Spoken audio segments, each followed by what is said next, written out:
खबर रीवा से है, जहां रीवा जिले के जब मामलों के निपटारे की खानापूर्ति होने लगी तो पीड़ित ने सीएम हेल्पलाइन का सहारा लेना शुरू किया। उम्मीद थी कि यह मामले सीधे सरकार तक पहुंचते हैं, इसलिए न्याय मिलेगा, लेकिन पीड़ितों को यहां भी न्याय नहीं मिल रहा है। हालात यह है कि हेल्पलाइन में आने वाली शिकायतों को झूठी रिपोर्ट देकर निपटारा कर दिया जाता है और पीड़ित परेशान होते रहते हैं। रीवा जिले के जनपद पंचायत नईगढ़ी ग्राम पंचायत हंडिया के एक हितग्राही ने अपनी समस्या के निदान के लिए लगभग 2 दर्जन से ज्यादा सीएम हेल्पलाइन में शिकायत दर्ज कराई, लेकिन हर बार बिना निराकरण के फर्जी तरीके से अपने कार्यालय में बैठे बैठे अधिकारी कर्मचारी झूठे निराकरण दर्ज कर सीएम हेल्पलाइन की शिकायत को बंद करवा दिया जाता है। ताज्जुब की बात यह है कि L1, L2, L3 से लेकर L4 तक के अधिकारी कभी मौके पर जांच या फरियादी से संपर्क कर समस्या का निराकरण कराने के बजाय झूठे निराकरण दर्ज कर बंद कराने में भरोसा रखते हैं। झूठी रिपोर्ट का पिटारा बना सीएम हेल्पलाइन।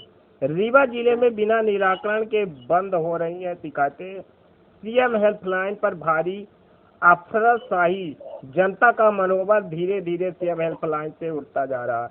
इसी विषय को लेकर हमारे नईगढ़ी क्षेत्र ग्राम पंचायत हड़िया से हमारे एक शख्स जुड़ रहे हैं।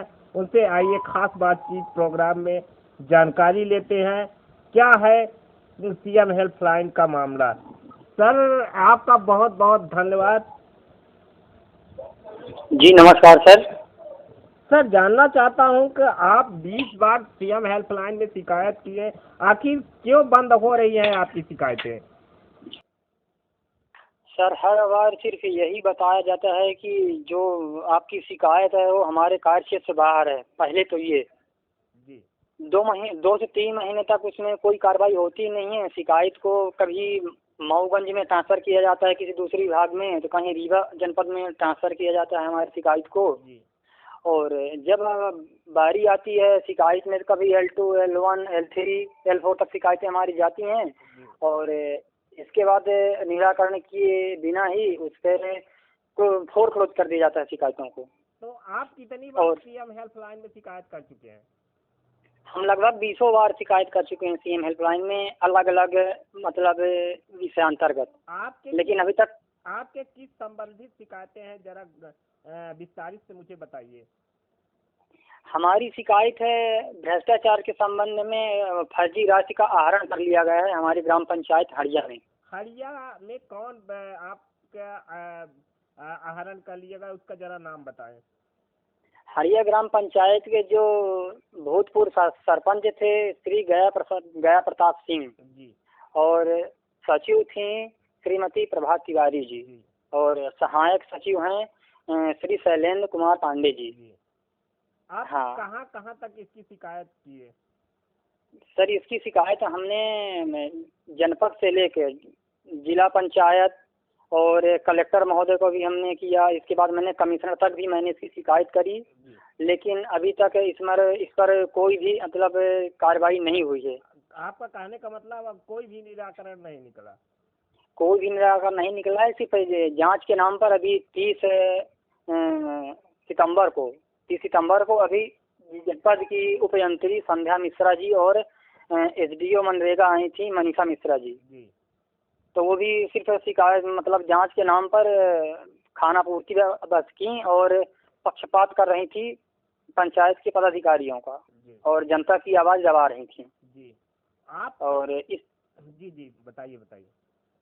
और इस प्रकार से सर गांव वालों को वीडियो बनाने से भी रोकना और सिर्फ पंचायत के जो पदाधिकारी थे उनकी बातें सुनना, और गांव वाले जो अपनी इतनी शिकायतें बता रहे थे, जो समस्याएं बता रहे थे, उस पर कोई ध्यान नहीं देना। सर, रोकना चाहता हूँ, आपको कौन वीडियो बनाने से रोक रहा था?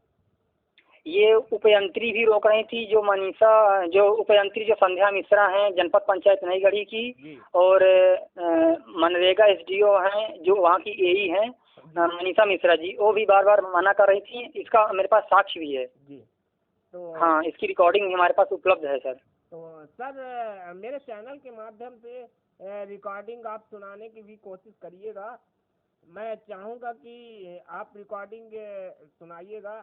और दूसरी बात ऐसा आपको क्यों कहा गया? आपको क्या लगता है इस विषय में?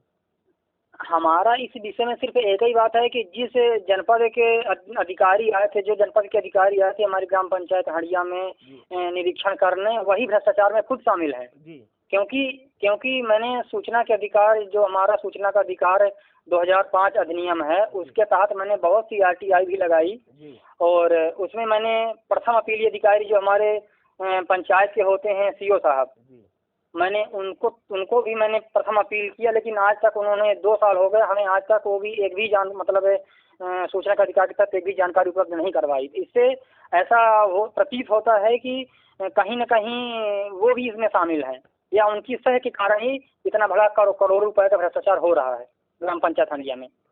आप कितने सालों से शिकायत कर रहे हैं? ये लगभग 2 साल हो गया सर हमारा शिकायत करते हुए। जी हाँ, और ये तो जब रीवा जिले के तत्कालीन कलेक्टर महोदय थे इलैया राजा टी, तब से मैं शिकायत कर रहा हूँ सर। जी आपका मतलब सीधे साफ तौर का कहना है कि आपकी शिकायतों को दबाया जा रहा है? बिल्कुल सर, हमारी शिकायतों को दबाया जाए और सचिव और सहायक सचिव सरपंच लोग तो यहाँ तक भी बोलते हैं ग्राम पंचायत में कि हम देखते हैं कौन यहाँ पे शिकायत मतलब कैसी शिकायत होती है और कौन यहाँ पे कार्रवाई करता है, हम भी देख लेंगे, कुछ नहीं उखड़ने वाला हमारा। मतलब असभ्य भाषाओं का भी प्रयोग किया जाता है सर। जी तो जी। आपको क्या लगता है? हमें सिर्फ लगता कुछ नहीं सर, हमारी सिर्फ मांग यही है, घड़िया ग्राम पंचायतों की पूरी जनता की यही मांग है कि निष्पक्ष तरीके से उच्च स्तरीय जांच होनी चाहिए इसमें। लगातार शिवराज सिंह चौहान ग्राम पंचायतों में फोकस कर रहे हैं। आप 2 सालों से शिकायत किए हैं लेकिन आपका निराकरण नहीं हो रहा है, या आप कहें कि आपके शिकायत को ऊपर नहीं पहुंचाया जा रहा है? ये सब दिखावा है सर, चाहे माननीय मुख्यमंत्री जी हों, चाहे माननीय कलेक्टर साहब हों, ये सब दिखावा करते हैं, ये सब झूठ है। यदि क्योंकि मेरे पास हर चीज के सबूत हैं, मैं इसलिए ऐसा बोल रहा हूँ कि ये सब झूठ है, ये सब छलावा है, जनता को गुमराह किया जाता है और सिर्फ दिखाने के लिए सिर्फ कागजों पे और न्यूज चैनलों पे दिखाया जाता है कि हम भ्रष्टाचार को कम कर रहे हैं। अभी आज मतलब 15 अगस्त में आपने देखा होगा कि प्रधानमंत्री मोदी जी ने भी ऐसा बोला है कि भ्रष्टाचार को हम जड़ से खत्म कर देंगे। जी जी। लेकिन भ्रष्टाचार की शुरुआत ही तो ऊपर से हो रही, तब ना नीचे तक भ्रष्टाचार हो रहा है। लगातार रीवा जिले नंबर 1 में CM हेल्पलाइन में बना हुआ है। आपको लगता नहीं है कि कहीं न कहीं CM हेल्पलाइन को बंद कराकर नंबर 1 रीवा जिले बनता जा रहा है? आप पूरे महीने आप देख रहे हैं नंबर 1 रीवा जिला बनता चला आ रहा है। आप ये सब ढकोसला है जी। आप सर, ये सब ढकोसला है। आप तो 20 शिकायत किए हैं, आप विस्तारित से मुझे इसकी जानकारी हमारे चैनल के माध्यम से सरकार तक पहुंचाने की कोशिश करें सर। बिल्कुल सर, हम तो चाहते ही हैं कि ये जो भी है जनता की समस्याओं का निवारण जल्द से जल्द हो, चाहे CM हेल्पलाइन के माध्यम से हो, चाहे माननीय कलेक्टर महोदय के द्वारा हो, किसी के भी द्वारा हो, लेकिन हो सर, क्योंकि जनता का हाल बहुत बेहाल है। आप एक जागरूक व्यक्ति हैं, आप नवयुवक हैं, आपको लगता नहीं है कि इससे 2023 में झटका भी लग सकता है सरकार को?